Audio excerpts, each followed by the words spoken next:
नमस्कार. आजच्या या आपल्या व्हिडिओमध्ये आपण माघार वारी म्हणजे नेमके काय याविषयी थोडीशी माहिती जाणून घेणार आहोत.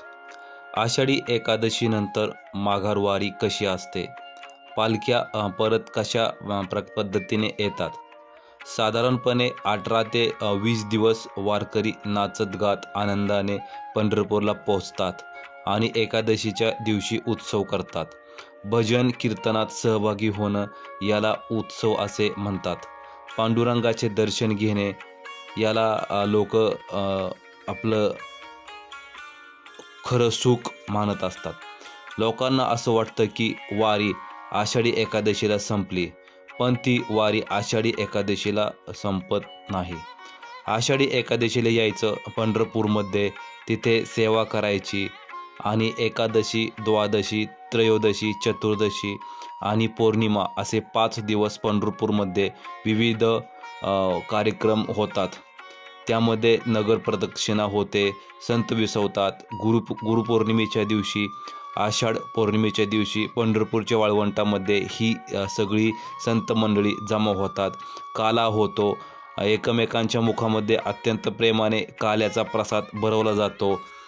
सर्व जाती धर्माची लोक एकत्र येतात. सर्व वारकरी मंडळी एकमेकांना नमस्कार करतात आणि तो काल्याचा सोहळा संपन्न होतो आणि काल्याबरोबरच आषाढी वारीचा समारोप होतो.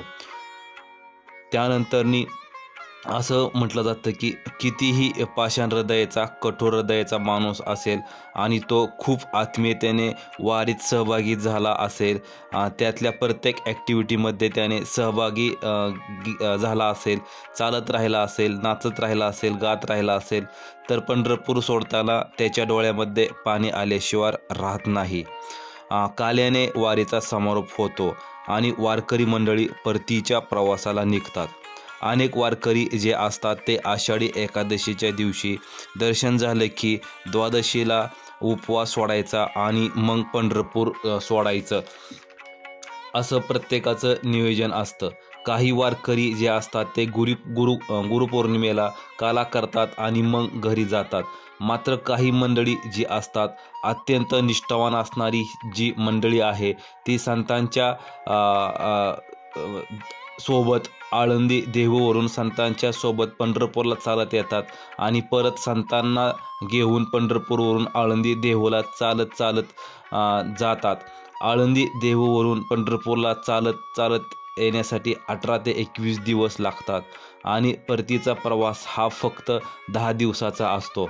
अगोदरची वारी पंढरपूरला येण्याची ही असते ती वैभवाची वारी आहे असं म्हटलं जातं आणि पंढरपूरवरून परत जाण्याची जी वारी असते ती वैराग्याची वारी असते, कारण ती अधिक खडतर असते.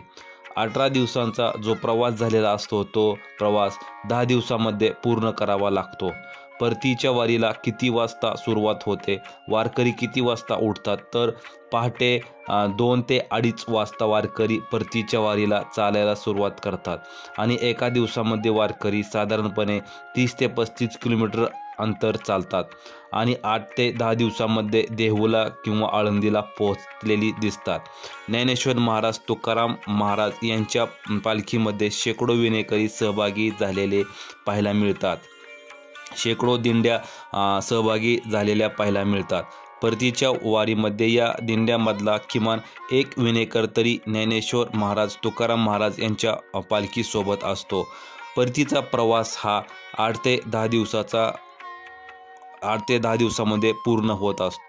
देहू आळंदी गावामध्ये संतांच्या पालख्या आले की गावकरी त्यांचे स्वागत करतात. हजेरी होते, म्हणजे देवाच्या समोर आपली सेवा समर्पित केली अशी हजेरी लावली जाते. त्यानंतर नारळ, प्रसाद इत्यादी वाटप होते. देव मंदिरामध्ये येऊन विसवतात. मग खऱ्या अर्थाने वारीचा समारोप होत असतो. आषाढी एकादशीपासून गुरुपौर्णिमेपर्यंत 4-5 दिवस आणि माघार वारीचे 8 ते 10 दिवस हे वारीचे अंतरंग आहेत. हे सुख मानवी जीवनात समृद्ध करणारे आहे.